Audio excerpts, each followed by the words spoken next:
Welcome to Meet the Bead. I'm your host, Sammy Alley. And today, for our first episode, I thought I would just tell you more about me and how I got into beads and beading and where I am now, and tell you more about what I think this podcast could be.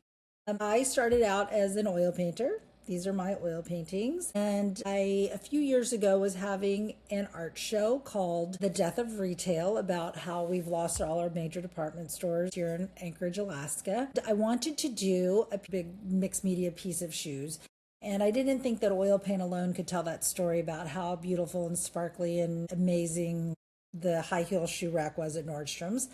I really wanted to embellish some of the shoes with rhinestones. I found myself in the rhinestone aisle of Michael's, which maybe many of you will know is also the bead aisle at Michael's.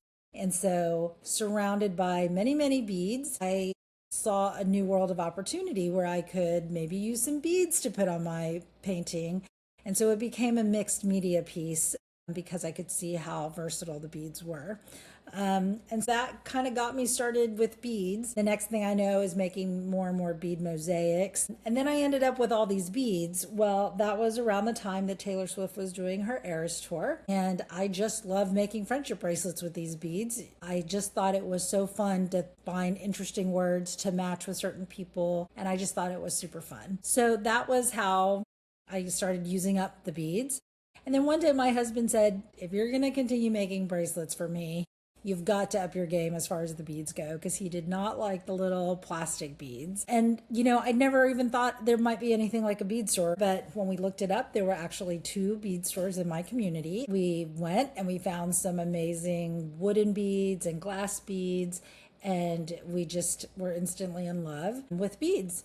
And so that was a passion that he and I both shared. He really loved millefiori beads. So these are an example of millefiori beads. And many of you, if you're watching this, you might know that millefiori beads are called millefiori for 1,000 flowers, and because each one looks like there's flowers on it.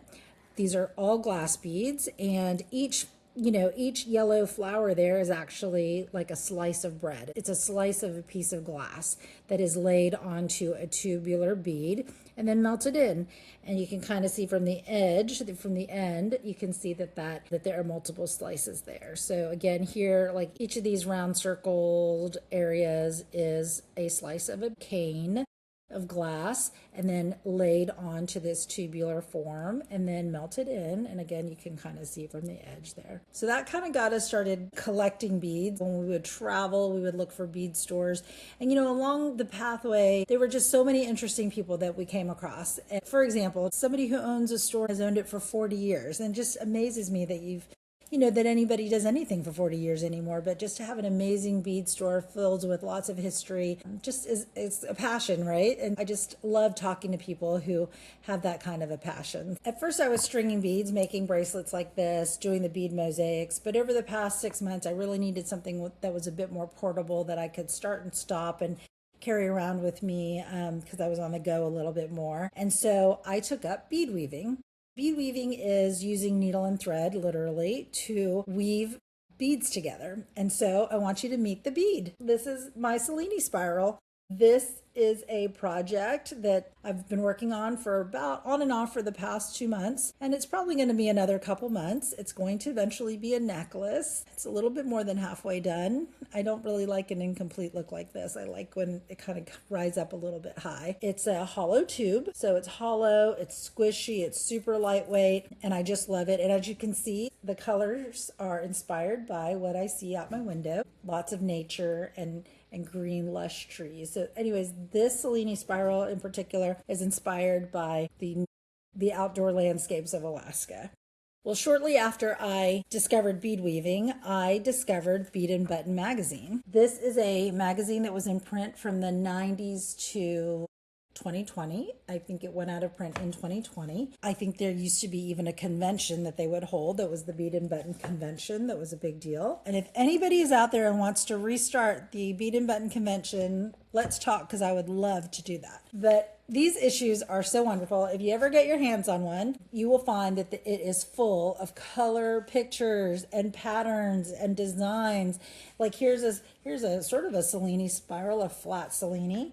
but these patterns are colored and they're beautiful. And just the idea that this magazine was made even in full color like this with all these patterns, it is just amazing to me. Look at that pattern. It is so detailed. It usually will tell you if it is a beginner project or intermediate project, like a degree of difficulty. So like here, this project right here, the difficulty rating is a 1. So yeah, so you could make that project. Anyways, these are, again, no longer in print. You can find them on eBay. They are a treasure trove of information.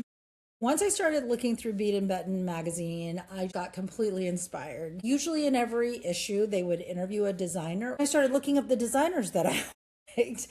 And a lot of them, they don't have websites anymore. It was very, very few that are still in business from the 1990s. Maybe they have Etsy shops or something like that, but they're not like super active like on YouTube where I would be able to find them easily. That kind of got me thinking about how do we get in touch with and continue the dialogue with current designers. And now my world doesn't even just include bead weavers, but what about bead mosaic artists? And what about lampwork bead artists? And there's a lot of other people who are just collecting beads. And so what about those folks? And how can we create sort of a lively, supportive, fun community where we get to know these people and hear their stories? So that is kind of what I hope that this will become. I like to collect African trade beads, which is a very kind of the low-hanging fruit of bead collecting. Lots of people collect African trade beads.